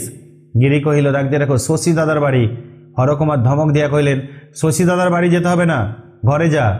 এই বলিয়া আসন্ন শ্বশুর গৃহবাস বয়প্রাপ্ত কন্যার লজ্জার অভাব সম্বন্ধে বিস্তর তিরস্কার করিলেন। সেই দিন হইতে তাহার বাহিরে আসা বন্ধ হইয়াছে। এবার আর তাহার অভিমান ভঙ্গ করিবার অবসর জুটিল না। আমসত্ত্ব কেয়াক্ষয়ের এবং জারক নেবু ভাণ্ডারে যথাস্থানে ফিরিয়া গেল। বৃষ্টি পড়িতে লাগিল, বকুল ফুল ঝরিতে লাগিল, গাছ ভরিয়া পেয়ারা পাকিয়া উঠিল এবং শাখা স্খলিত পিচ্চঞ্চিত পক্ষী হতো, পক্ষী চঞ্চুত্ব, এইটা আছে তো, চঞ্চু ক্ষত সুপক্ষ মানে পাখির ঠোঁট দিয়ে যে ক্ষত মানে ঠোকরানো যে ফল, সুপক্ষ কালো জামে তরুতল পতিন সমাচ্ছন্ন হইতে লাগিল। হাই, সেই ছিন্ন প্রায় চারুপাটখানিও আর নাই। গল্পের ষষ্ঠ পরিচ্ছেদ, বিচ্ছেদ, যার নাম হলো বিচ্ছেদ। কার সাথে কার বিচ্ছেদ হলো? গল্পের ষষ্ঠ পরিচ্ছেদ। গল্পের সপ্তম পরিচ্ছেদ, গ্রামে বিচ্ছেদ হয়েছে। ষষ্ঠ পরিচ্ছেদ বিচ্ছেদ। গল্পের সপ্তম পরিচ্ছেদ। গ্রামে গিরিবালার বিবাহে যেদিন সানাই বাজিতেছিল, সেদিন অনিমন্ত্রিত শশীভূষণ নৌকা করিয়া কলিকাতা অভিমুখে চলিতেছিলেন। মকদ্দমা উঠে এল এ অবধি হরকুমার শশীকে বিষ চক্ষে দেখিতেন, কারণ তিনি মনে মনে স্থির করিয়াছিলেন শশী তাহাকে নিশ্চয়ই ঘৃণা করিতেছে। শশীর মুখে চোখে ব্যবহারে তিনি তাহার সহস্র কাল্পনিক নিদর্শন দেখিতে লাগিলেন। গ্রামের সকল লোকই তাহার অপমান বৃত্তান্ত ক্রমশ বিস্তৃত হইতেছে। কেবল শশীভূষণ একাকী সেই দুঃস্মৃতি জাগাইয়া রাখিয়াছে মনে করিয়া তিনি তাহাকে দুই চক্ষে দেখিতে পারিতেন না। তাহার সহিত সাক্ষাৎ হইবা মাত্র তাহার অন্তঃকরণের মধ্যে একটুখানি সলজ্জ সংকোচ এবং সেই সঙ্গে প্রবল আক্রোশের সঞ্চার হইত। শশীকে গ্রাম ছাড়া করিতে হইবে বলিয়া হরকুমার প্রতিজ্ঞা করিয়া বসিলেন। শশীভূষণের মতো লোককে গ্রাম ছাড়া করার কাজটা তেমন দুরূহ নহে। নায়েব মহাশয়ের অভিপ্রায় অনতিবিলম্বে সফল হইল। একদিন সকালবেলা পুস্তকের বোঝা এবং গুটি 2-4 টিনের বাক্স সঙ্গে লইয়া শশী নৌকায় চড়িলেন। গ্রামের সহিত তাহার যে একটা সুখের বন্ধন ছিল, সেও আজ সমারোহ সহকারে ছিন্ন হইতেছে। সুকোমল বন্ধনটি যে কত দৃঢ়ভাবে তাহার হৃদয়কে বেষ্টন করিয়া ধরিয়াছিল, তাহা তিনি পূর্বে সম্পূর্ণরূপে জানিতে পারেন নাই। আজ যখন নৌকা ছাড়িয়া দিল, গ্রামের বৃক্ষ চূড়াগুলি অস্পষ্ট এবং উৎসবের বাদ্যধ্বনি ক্ষীণতর হইয়াছিল, তখন সহসা অশ্রুবাষ্পের হৃদয় স্ফীত হইয়া উঠিয়া তার কণ্ঠ রোধ করিয়া ধরিল। রক্তচ্ছ্বাস বেগে কপালের শিরাগুলি টনটন করিতে লাগিল এবং জগৎ সংসারের সমস্ত দৃশ্য ছায়া নির্মিত মায়া মরিচিকার মতো অত্যন্ত অস্পষ্ট প্রতিভাত হইল। প্রতিকূল বাতাস অতিশয় বেগে বহিতেছিল, সেই জন্য স্রোত অনুকূল হইলেও নৌকা ধীরে ধীরে অগ্রসর হইতেছিল। এমন সময় নদীর মধ্যে এক কাণ্ড ঘটিল, যাহাতে দাগদে রেখো শশীভূষণের যাত্রার ব্যাঘাত করিয়া দিল। স্টেশন ঘাট হইতে সদর মহকুমা পর্যন্ত নতুন স্টিমার লাইন সম্প্রতি খুলিয়াছে। সেই স্টিমারটি সশব্দে পক্ষ সঞ্চালন করিয়া ঢেউ তুলিয়া উজানে আসিতেছিল। জাহাজে নতুন লাইনের অল্পবয়স্ক ম্যানেজার সাহেব এবং অল্প সংখ্যক যাত্রী ছিল। যাত্রীদের মধ্যে শশীভূষণের গ্রাম হইতে কেহ কেহ উঠিয়াছিল। একটি মহাজনের নৌকা কিছু দূর হইতে স্টিমারের সহিত পাল্লা দিয়ে আসিতে চেষ্টা করিতেছিল, আবার মাঝে মাঝে ধরি করিতেছিল, আবার মাঝে মাঝে পশ্চাতে পড়িতেছিল। মাঝির ক্রমশ রোগ চাপিয়া গেল। সে প্রথম পালের উপর দ্বিতীয় পাল এবং দ্বিতীয় পালের উপরে ক্ষুদ্র তৃতীয় পালটা পর্যন্ত তুলিয়া দিল। মানে প্রচুর বাতাস লাগবে, ফলে বাতাসের বেগে সুদীর্ঘ মাস্তুল সম্মুখে আনত হইয়া পড়িল এবং বিদীর্ণ তরঙ্গরাশির অট্টকলস্বরে নৌকা দুই পার্শ্বে উন্মত্তভাবে নৃত্য করিতে লাগিল। নৌকা তখন ছিন্ন বলগা অশ্বের ন্যায় ছুটিয়া চলিল। এক স্থানে স্টিমারের পথ কিঞ্চিত বাঁকা ছিল, সেইখানে সংক্ষিপ্ততর পথ অবলম্বন করে নৌকা স্টিমারকে ছাড়াইয়া গেল। ম্যানেজার সাহেব আগ্রহের ভরে রেলের উপর, রেলিংয়ের উপর হবে না, রেলের উপর আছে, রেলিং আছে, রেলের রেলিংয়ের উপরটা আর কি, ঠিক আছে, রেলের উপর ঝুঁকিয়া নৌকার এই প্রতিযোগিতা দেখিতেছিল। যখন নৌকা তার পূর্ণতম বেগ প্রাপ্ত হইয়াছে এবং স্টিমারকে হাত দুয়েক ছাড়াইয়া গিয়াছে, এমন সময় সাহেব হঠাৎ একটা বন্দুক তুলিয়া স্ফীত পাল লক্ষ্য করিয়া আওয়াজ করিয়া দিল। এক মুহূর্তে পাল ফাটিয়া গেল, নৌকা ডুবিয়া গেল, স্টিমার নদীর বাঁকের অন্তরালে অদৃশ্য হইয়া গেল। ম্যানেজার কেন যে এমন করিল তাহা বলা কঠিন। আসলে ইংরাজ নন্দনের মনের ভাব আমরা বাঙালি হইয়া ঠিক বুঝিতে পারি না। হয়তো দেশি পালের প্রতিযোগিতা সে সহ্য করিতে পারে নাই, হয়তো একটা স্ফীত বিস্তীর্ণ পদার্থ বন্দুকের গুলির দ্বারা চক্ষের পলকে বিদীর্ণ করিবার একটা হিংস্র প্রলোভন আছে, হয়তো এই গর্বিত নৌকার বস্ত্রখণ্ডের মধ্যে গুটি কয়েক ফুটা করিয়া নিমেষের মধ্যে ইহার নৌকালীলা সমাপ্ত করিয়া দিবার মধ্যে একটা প্রবল পৈশাচিক হাস্যরস আছে, নিশ্চয়ই জানি না। কিন্তু ইহা নিশ্চয়ই ইংরাজের মনের ভিতরে একটুখানি বিশ্বাস ছিল যে এই রসিকতাটুকু করার দরুন সে কোনরূপ শাস্তির দায়ী গ্রহে, এবং ধারণা ছিল যাহাদের নৌকা গেল এবং সম্ভবত প্রাণ সংশয় তাহারা মানুষের মধ্যেই গণ্য হইতে পারে না। সাহেব যখন বন্দুক তুলিয়া গুলি করিল এবং নৌকা ডুবিয়া গেল, তখন শশীভূষণের পাঞ্চে ছোট্ট নৌকা ঘটনাস্থলে নিকটবর্তী হইয়াছে। শেষোক্ত ব্যাপারটা শশীভূষণ প্রত্যক্ষ দেখিতে পাইলেন। তাড়াতাড়ি নৌকা লইয়া গিয়া মাঝি এবং মল্লাদিগকে উদ্ধার করিলেন। কেবল এক ব্যক্তি ভিতরে বসিয়া রন্ধনের জন্য মশলা পিষিতেছিল, তাহাকে আর দেখা গেল না। বর্ষার দাগ দিয়ে কোশ্চেন কাকে আর দেখা গেল না। বর্ষার নদী খরবেগে বহিয়া চলিল। শশীভূষণের হৃৎপিণ্ডের মধ্যে উত্তপ্ত রক্ত ফুটিতে লাগিল। আইন অত্যন্ত মন্দগতি, সেটা বৃহৎ জটিল লৌহ যন্ত্রের মতো তৌল করিয়া সে প্রমাণ গ্রহণ করে এবং নির্বিকারভাবে সে শাস্তি বিভাগ করিয়া দেয়। তাহার মধ্যে মানব হৃদয়ের উত্তাপ নাই, কিন্তু ক্ষুধার সহিত ভোজন, ইচ্ছার সহিত উপভোগ এবং রোষের সহিত শাস্তিকে বিচ্ছিন্ন করিয়া দেওয়া শশীভূষণের নিকট সমান অস্বাভাবিক বলিয়া বোধ হইল। অনেক অপরাধ আছে যাহা প্রত্যক্ষ করিবা মাত্র তৎক্ষণাৎ নিজ হস্তে তাহা শাস্তি বিধান না করিলে অন্তর্যামী বিধাতা পুরুষ যেন অন্তরের মধ্যে থাকিয়া প্রত্যক্ষকারীকে দগ্ধ করিতে থাকেন। তখন আইনের কথা স্মরণ করিয়া সান্ত্বনা লাভ করিতে হৃদয় লজ্জাবোধ করে। কিন্তু কলের আইন এবং কলের জাহাজ ম্যানেজারটিকে শশীভূষণের নিকট হইতে দূরে লইয়া গেল। তাহাতে জগতের আর কি উপকার হইয়াছিল বলিতে পারি না, কিন্তু সে যাত্রায় নিঃসন্দেহ শশীভূষণের ভারতবর্ষীয় প্লীহা রক্ষা পাইয়াছিল। মাঝি মোল্লা যাহারা বাঁচিল তাহাদিগকে লইয়া শশী গ্রামে ফিরিয়া আসলেন। নৌকায় পাট বোঝাইছিল, সেই পাট উদ্ধারের জন্য লোক নিযুক্ত করিয়া দিলেন এবং মাঝিকে ম্যানেজারের বিরুদ্ধে পুলিশে দরখাস্ত দিতে অনুরোধ করিলেন। মাঝি ডাক দিয়ে রাখো, কিছুতেই সম্মত হয় না। কোশ্চেন, কোন বিষয়ে সম্মত হয় না? সে বলিল, নৌকা তো মজি আছে, নৌকা ডুবেছে, এক্ষণে নিজেকে মজাইতে পারব না, এখন নিজেকে আর ডুবাতে পারবো না। প্রথমত পুলিশকে দর্শনী দিতে হইবে, পুলিশকে টাকা দিতে হবে, তাহার পর কাজকর্ম আহার নিদ্রা ত্যাগ করিয়া আদালতে ঘুরিতে হইবে, তাহার পর সাহেবের নামে নালিশ করিয়া কি বিপাকে পড়িতে হইবে ও কি ফল লাভ হইবে তাহা ভগবান জানেন। অবশেষে সে যখন জানিল শশীভূষণ নিজে উকিল, আদালত খরচা তিনিই বহন করিবেন এবং মকদ্দমায় ভবিষ্যৎ খেসারত পাইবার সম্পূর্ণ সম্ভাবনা আছে, তখন রাজি হইল। কিন্তু শশীভূষণের গ্রামের লোক যাহারা স্টিমারে উপস্থিত ছিল তাহারা কিছুতেই সাক্ষ্য দিতে চাহিল না। তারা শশীভূষণকে কহিল, মহাশয়, আমরা কিছু দেখি নাই, আমরা জাহাজের পশ্চাৎভাগে ছিলাম। কলের ঘটঘট এবং জলের কলকল শব্দে সেখান হইতে বন্দুকের আওয়াজ শুনিবারও কোনো সম্ভাবনা ছিল না। দেশের লোককে আন্তরিক ধিক্কার দিয়া শশীভূষণ ম্যাজিস্ট্রেট নিকট মকদ্দমা চালাইলেন। সাক্ষীর কোনো আবশ্যক হইল না। ম্যানেজার স্বীকার করিল যে সে বন্দুক ছুঁড়িয়াছিল। কহিল, আকাশে এক ঝাঁক বক উড়িতেছিল, তাহাদেরই প্রতি লক্ষ্য করা হইয়াছিল। স্টিমার তখন পূর্ণবেগে চলিতেছিল এবং সেই মুহূর্তে নদীর বাঁকের অন্তরালে প্রবেশ করিয়াছিল। সুতরাং সে জানিতেও পারে নাই কাক মরিল কি বক মরিল কি নৌকাটা ডুবিল। অন্তরিক্ষ এবং পৃথিবীতে এত শিকারের জিনিস আছে যে কোনো বুদ্ধিমান ব্যক্তি ইচ্ছাপূর্বক ডাট্টি রাগ অর্থাৎ মলিন বস্ত্রখণ্ডের উপর সিকি পয়সা দামের ছিটাগুলি অপব্যয় করিতে পারে না। বেকসুর খারাস পাইয়া ম্যানেজার সাহেব চুরুট ফুঁকিতে ফুঁকিতে ক্লাবে হুইস্ট খেলিতে গেল। যে লোকটা নৌকার মধ্যে মশলা পিষিতেছিল 9 মাইল তফাতে তাহার মৃতদেহ, ডাকতে কোশ্চেন কোথায় পাইল? 9 মাইল দূরে তার মৃতদেহ ডাঙায় আসিয়া লাগিল এবং শশীভূষণ চিত্তদাহ লইয়া আপন গ্রামে ফিরিয়াছিলেন। মনের জ্বালা নিয়ে নিজের গ্রামে ফিরে আসলেন। যেদিন ফিরিয়া আসলেন সেদিন নৌকা সাজাইয়া গিরিবালাকে শ্বশুর বাড়ি লইয়া যাইতেছে। যদিও তাহাকে কেহ ডাকে নাই, তথাপি শশীভূষণ ধীরে ধীরে নদী তীরে আসে উপস্থিত হইলেন। ঘাটে লোকের ভিড় ছিল, সেখানে না গিয়া কিছুদূর অগ্রসর হইয়া দাঁড়াইলেন। নৌকা ঘাট ছাড়িয়া যখন তাহার সম্মুখ দিয়া চলিয়া গেল তখন চকিতের মতো একবার দেখিতে পাইলেন মাথায় ঘোমটা টানিয়া নববধূ নত শিরে বসিয়া আছে। অনেকদিন হইতে গিরিবালার আশা ছিল যে গ্রাম ত্যাগ করিয়া যাইবার পূর্বে কোনো মতে একবার শশীভূষণের সহিত সাক্ষাৎ হইবে, কিন্তু আজ ডাক দিয়ে রাখো সে জানিতেও পারিল না যে তাহার গুরু অনতি দূরে তীরে দাঁড়াইয়াছেন। একবার সে মুখ তুলিয়াও দেখিল না, কেবল নিঃশব্দ রোদনে তাহার দুই কপল বাহিয়া অশ্রু জল ঝরিয়া পড়িতে লাগিল। নৌকা ক্রমশ দূরে চলিয়া উদ্দেশ্য হইয়া গেল। জলের উপর প্রভাতে রৌদ্র ঝিকঝিক করিতে লাগিল। নিকটে আম্রশাখা একটি পাপিয়া উচ্ছ্বসিত কণ্ঠে মুহুর্মুহু গান গাইয়া মনের আবেগ কিছুতেই নিঃশেষ করিতে পারিল না। খেয়া নৌকা লোক বোঝাই লইয়া পারাপার হইতে লাগিল। মেয়েরা ঘাটে জল লইতে আসিয়া উচ্চ কলস্বরে গিরিশ শ্বশুরালয় যাত্রার আলোচনা তুলিল। শশীভূষণ চশমা খুলিয়া চোখ মুছিয়া সেই পথের ধারে সেই গড়াদের মধ্যে সেই ক্ষুদ্র গৃহে গিয়া প্রবেশ করিলেন। হঠাৎ একবার মনে হইল যেন গিরিবালার কণ্ঠ শুনিতে পাইলেন, শশী দাদা। কোথায় রে, কোথায়? কোথাও না। সে গৃহে না, সে পথে না, সে গ্রামে না, তার অশ্রু জলাভিষিক্ত অন্তরের মাঝখানটিতে হৃদয়ে জায়গা পেয়েছে এই গিরিবালা। এই অংশটুকু 7ম পরিচ্ছেদ পয়েন্ট করো।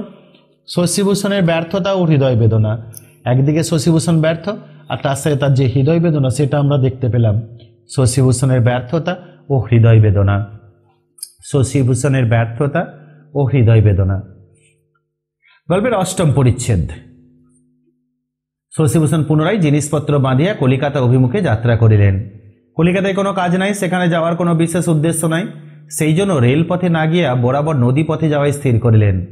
তখন পূর্ণ বর্ষায় বাংলাদেশের চারিদিকেই ছোট বড় আঁকাবাঁকা সহস্র জলময় জাল বিস্তীর্ণ হইয়া পড়িয়াছে। সরস শ্যামল বঙ্গভূমির শিরা উপশিরাগুলি পরিপূর্ণ হইয়া তরুলতা তৃণগুল্ম ঝোপঝাড় ধানপাট হইতে 10 দিকে উন্মত্ত যৌবনের প্রাচুর্য যেন একেবারে উদ্দাম উচ্ছৃঙ্খল হইয়া উঠিয়াছে। ধানপাট হইতেই আছে নাকি, না কি আছে? ধানপাট ইক্ষুতে মানে আখ গাছ, আখ ক্ষেত আর কি। শশীভূষণের নৌকা সেই সমস্ত সংকীর্ণ বক্র জলস্রোতের মধ্য দিয়া চলিতে লাগিল। জল তখন তীরের সহিত সমতল হইয়া গিয়াছে। কাশবন, সরবন এবং স্থানে স্থানে শস্যক্ষেত্র জলমগ্ন হইয়াছে। গ্রামের বেড়া, বাঁশঝাড় ও আমবাগান একেবারে জলের অব্যবহিত ধারায় আসিয়া দাঁড়াইয়াছে। দেবকন্যারা যেন বাংলাদেশের তরুমূলবর্তী আলবালগুলি জল সেচনে পরিপূর্ণ করিয়া দিয়াছেন। যাত্রা আরম্ভকালে স্নান চিক্কণ বনশ্রী রৌদ্রে উজ্জ্বল হাস্যময় ছিল। অনতিবিলম্বে মেঘ করিয়া বৃষ্টি আরম্ভ হইল। তখন যেদিকে দৃষ্টি পড়ে সেই দিকে বিষণ্ণ এবং অপরিচ্ছন্ন দেখাইতে লাগিল। বন্যার সময় গরুগুলো যেমন জল বেষ্টিত মলিন পঙ্কিল সংকীর্ণ গোষ্ঠ প্রাঙ্গণ গোয়াল ঘরের মধ্যে ভিড় করিয়া করুণ নেত্রে সহিষ্ণু হয়ে দাঁড়াইয়া শ্রাবণের ধারাবর্ষণে ভিজিতে থাকে, বাংলাদেশ আপনার কর্দম পিচ্ছল ঘনসিক্ত রুদ্ধ জঙ্গলের মধ্যে মুখ বিষণ্ণ মুখে সেই রূপ পীড়িতভাবে অবিশ্রাম ভিজিতে লাগিল। চাষিরা টোকা মাথায় দিয়া বাহির হইয়াছে। স্ত্রীলোকেরা ভিজিতে ভিজিতে বাদলা শীতল বায়ুতে সংকুচিত হইয়া কুটির হইতে কুটিরান্তরে গৃহকার্যে যাতায়াত করিতেছে ও পিছল ঘাটে অত্যন্ত সাবধানে পা ফেলিয়া সিক্ত বস্ত্রে জল তুলিতেছে এবং গৃহস্থ পুরুষেরা দাওয়াই বসিয়া তামাক খাইতেছে।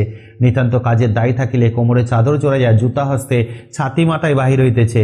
অবলা রমণীর মস্তকে ছাতি এই রৌদ্রদগ্ধ বর্ষা প্লাবিত বঙ্গদেশের সন্তান সনাতন পবিত্র প্রথার মধ্যেও নাই। বৃষ্টি যখন কিছুতেই থামে না, তখন রুদ্ধ নৌকার মধ্যে বিরক্ত হইয়া উঠিয়া শশীভূষণ পুনশ্চ রেল পথে যাওয়া স্থির করলেন। এক জায়গায় একটা প্রশস্ত মোহনার মতো জায়গায় আসিয়া শশীভূষণ নৌকা বাঁধিয়া আহারের উদ্যোগ করিতে লাগলেন। ডাকতে রাখো কুপ্পবাদে বলে খোঁড়ার পা খানাই পড়ে, মানে যেখানে খোঁড়ার পা সবসময় গর্তেই পড়ে, সে কেবল খানার দোষে নয়, খোঁড়ার পাটারও পরিবারের দিকে একটু বিশেষ ঝোঁক আছে। শশীভূষণ সেদিন তাহার একটা প্রমাণ দিলেন। ডাকদাও কোশ্চেন, কি প্রমাণ দিলেন? দুই নদীর মোহনার মুখে বাঁশ বাঁধিয়া জেলেরা প্রকাণ্ড জাল পাতিয়াছে। কেবল এক পার্শ্বে নৌকা চলাচলের স্থান রাখিয়াছে। বহুকাল হইতে তাহারা এই কার্য করিয়া থাকে এবং সেজন্য খাজনাও দেয়। দুর্ভাগ্যক্রমে ও বৎসর এই পথে হঠাৎ জেলার পুলিশ সুপারিনটেন্ডেন্ট বাহাদুরের শুভাগমন হইয়াছে। তাহার বোট আসিতে দেখিয়া জেলেরা পূর্ব হইতে পার্শ্ববর্তী পথ নির্দেশ করিয়া উচ্চস্বরে সাবধান করিয়া দিল। কিন্তু মনুষ্য রচিত কোনো বাধাকে সম্মান প্রদর্শন করিয়া ঘুরিয়া যাওয়া সাহেবের মাঝির অভ্যাস নাই। সে সেই জালের উপর দিয়ে বোট চালাইয়া দিল। জাল অবনত হইয়া বোটকে পথ ছাড়িয়া দিল, কিন্তু তাহার হাল বাঁধিয়া গেল। কিঞ্চিত বিলম্বে এবং চেষ্টায় হাল ছাড়াইয়া লইতে হইল। পুলিশ সাহেব অত্যন্ত গরম এবং রক্তবর্ণ হইয়া বোট বাঁধিলেন। তাহার মূর্তি দেখিয়া জেলে চারটে ঊর্ধ্বশ্বাসে পলায়ন করিল। সাহেব তার মাল্লাদিগকে জাল কাটিয়া ফেলিতে আদেশ করিলেন। তাহারা সেই 700-800 টাকার বৃহৎ জাল কাটিয়া টুকরা টুকরা করিয়া ফেলিল। জালের উপর ঝাল ঝাড়িয়া অবশেষে জেলেদিগকে ধরিয়া আনিবার আদেশ হইল। কনস্টেবল পলাতক জেলে চারিটির সন্ধান না পাইয়া যে চারিজনকে হাতের কাছে পাইল তাহাদিগকে ধরিয়া নিল। তাহারা আপনাদিগকে নিরপরাধ বলিয়া জোর হস্তে কাকুতি মিনতি করিতে লাগিল। পুলিশ বাহাদুর যখন সেই বন্দীদেরকে সঙ্গে লইয়া হুকুম দিতেছেন, এমন সময় চশমা পরা শশীভূষণ তাড়াতাড়ি একখানা জামা পরিয়া তাহার বোতাম না লাগাইয়া চটি জুতা চটচট করিতে করিতে ঊর্ধ্বশ্বাসে পুলিশের বোটের সম্মুখে আসে উপস্থিত হইলেন। কম্পিত স্বরে কহিলেন, স্যার, জেলের জাল ছিঁড়িবার এবং ডাকতে রাখো এই 4 জন লোককে উৎপীড়ন করিবার তোমার কোনো অধিকার নাই। পুলিশের বড় কর্তা তাহাকে হিন্দি ভাষায় একটা বিশেষ অসম্মানের কথা বলিবা মাত্র তিনি এক মুহূর্তে কিঞ্চিত উচ্চ ডাঙা হইতে বোটের মধ্যে লাফাইয়া পড়িয়া একেবারে সাহেবের উপর আপনাকে নিক্ষেপ করিলেন।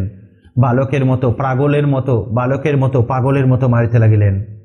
তারপর কি হইল তিনি তাহা জানেন না। পুলিশের থানার মধ্যে যখন জাগিয়া উঠিলেন, তখন বলিতে সংকোচ বোধ করে যেরূপ ব্যবহার প্রাপ্ত হইলেন, তাহাতে মানসিক সম্মান অথবা শারীরিক আরাম বোধ করিলেন না। 8ম পরিচ্ছেদ, বন্দি শশীশেখর বা জেল বন্দি শশীশেখর। গল্পের 8ম পরিচ্ছেদ আমরা পেলাম বন্দি শশীশেখর বা জেল বন্দি শশীশেখর। এটা গল্পের 8ম পরিচ্ছেদ। শশীভূষণ। গল্পের 9ম পরিচ্ছেদ। শশীভূষণের বাপ উকিল ব্যারিস্টার লাগাইয়া প্রথমত শশীকে হাজত হইতে জামিনে খালাস করিলেন। তাহার পর মকদ্দমার জোগাড় চলিতে লাগিল। যে সকল জেলের জাল নষ্ট হইয়াছে তাহারা শশীভূষণের এক পরগনার অন্তর্গত এক জমিদারের অধীন। বিপদের সময় কখনো কখনো শশীর নিকটে তাহারা আইনের পরামর্শ লইতেও আসিত। যাহাদিগকে সাহেবের বোটে ধরিয়া নিয়াছিল তাহারাও শশীভূষণের অপরিচিত নহে। শশী তাহাদিগকে সাক্ষী মারিবেন বলিয়া ডাকাইয়া লইলেন। তাহারা ভয়ে অস্থির হইয়া উঠিল। স্ত্রী পুত্র পরিবার লইয়া যাহাদিগকে সংসার যাত্রা নির্বাহ করিতে হয়, পুলিশের সহিত বিবাদ করিলে তাহারা কোথায় গিয়া নিষ্কৃতি পাইবে? একটার অধিক প্রাণ কাহার শরীরে আছে? যাহা লোকসান হইবা তাহা তো হইয়াছে।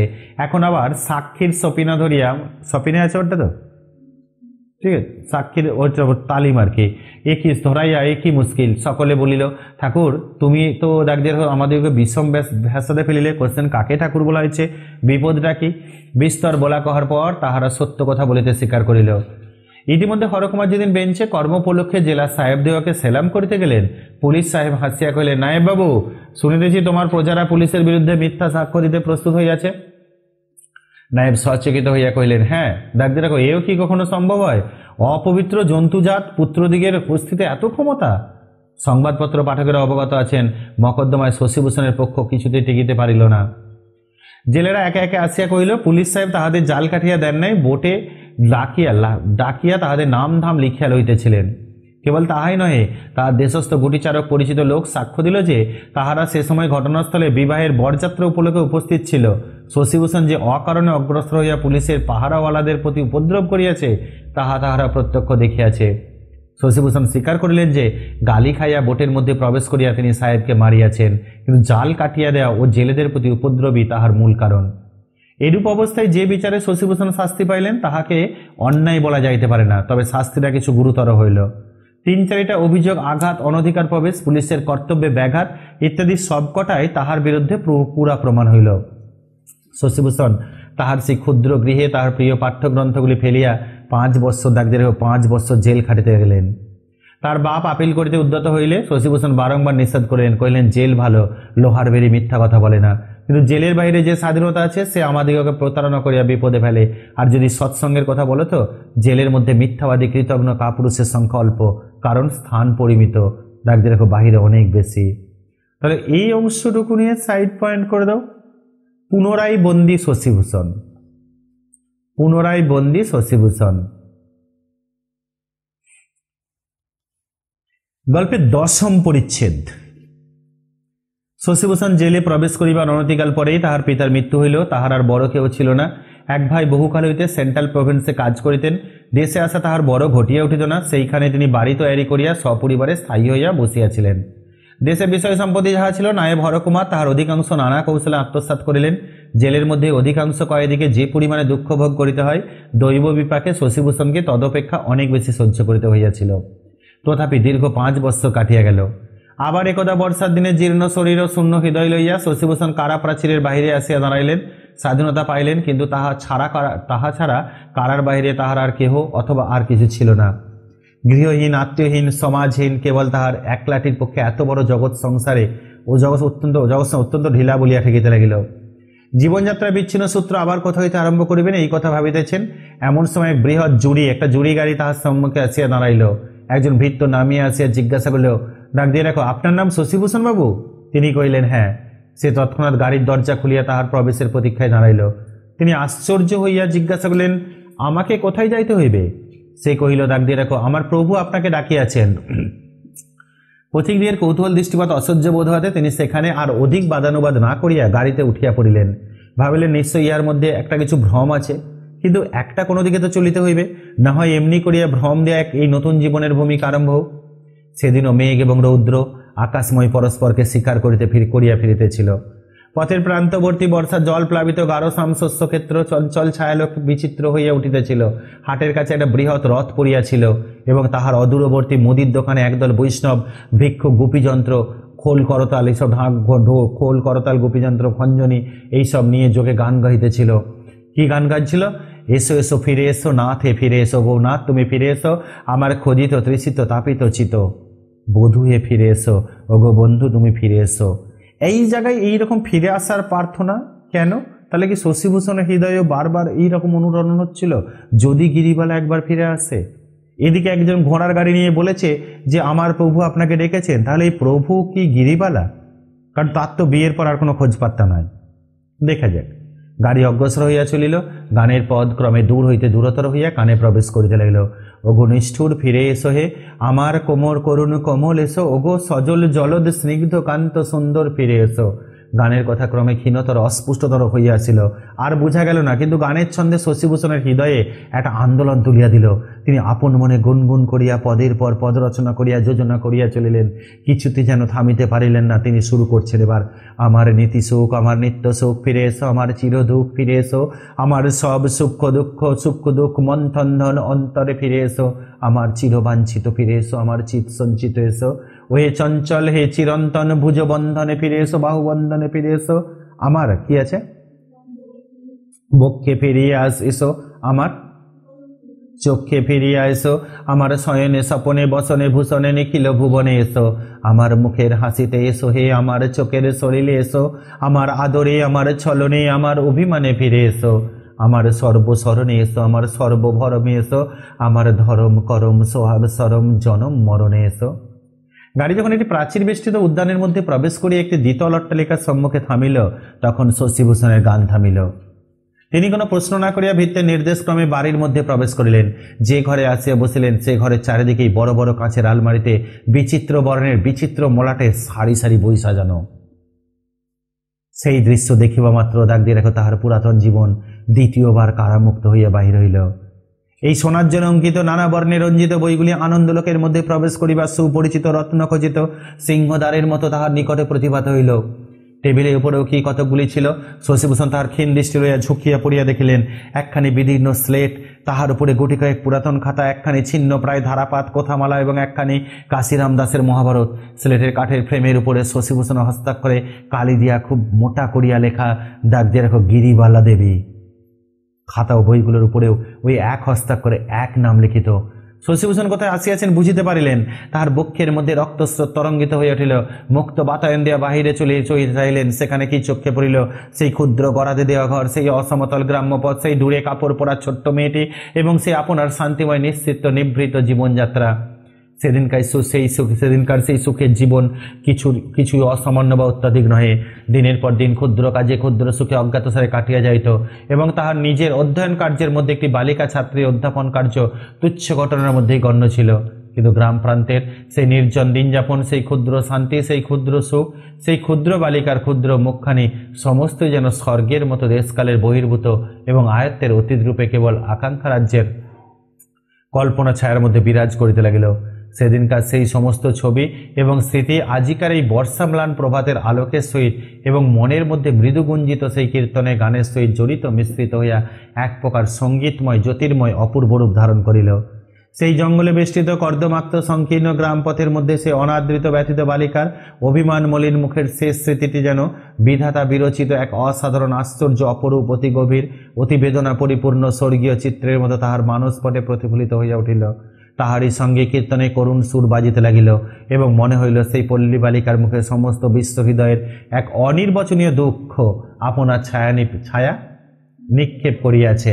শশীভূষণ দুই বাহুর মধ্যে মুখ লুকাইয়া সেই টেবিলের উপর সেই স্লেট বহি খাতার উপর মুখ রাখিয়া অনেক কাল পর অনেক দিনের স্বপ্ন দেখিতে লাগিলেন। অনেকক্ষণ পর মৃদু শব্দে সচকিত হইয়া মুখ তুলিয়া দেখিলেন তাহার সম্মুখের উপাত্থালায় ফলমূল মিষ্টান্ন রাখিয়া গিরিবালা অদূরে দাঁড়াইয়া নীরবে অপেক্ষা করিতেছিল।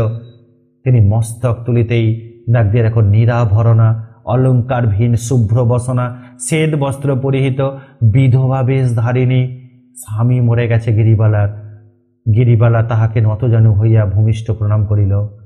বিধবা উঠিয়া দাঁড়াইয়া যখন শীর্ণ মুখ ম্লান বর্ণ ভগ্ন শরীর শশীভূষণের দিকে সকরুণ নেত্রে চাহিয়া দেখিল, তখন তাহার দুই চক্ষু ঝরিয়া দুই কপল বহিয়া অশ্রু পড়িতে লাগিল। শশীভূষণ তাহাকে কুশল প্রশ্ন জিজ্ঞাসা করিতে চেষ্টা করিলেন, কিন্তু ভাষা খুঁজিয়া পাইলেন না। নিরুদ্ধ অশ্রু বাষ্প তাহার বাক্যপথ সবলে অবরোধ করিল। কথা এবং অশ্রু উভয়ে নিরুপায়ভাবে হৃদয়ের মুখে কণ্ঠের দ্বারে বদ্ধ হইয়া রহিল। সেই কীর্তনের দল ভিক্ষা সংগ্রহ করিতে করিতে অট্টালিকার সম্মুখে আসিয়া দাঁড়াইল এবং পুনঃ পুনঃ আবৃত করিয়া গাহিতে লাগিল, ডাক দিল, এসো এসো হে সখা। তাহলে এই অংশটুকু নিয়ে সাইড পয়েন্ট করে দাও, পুরোটা নিয়ে এসো এ সখা নেই আর কি, এসো এসো হয়ে আর কি। পুনর্মিলন ও বিরহ, পুনর্মিলন ও বিরহ, একদিকে পুনর্মিলন কিন্তু সেটা কঠিন বিরহ।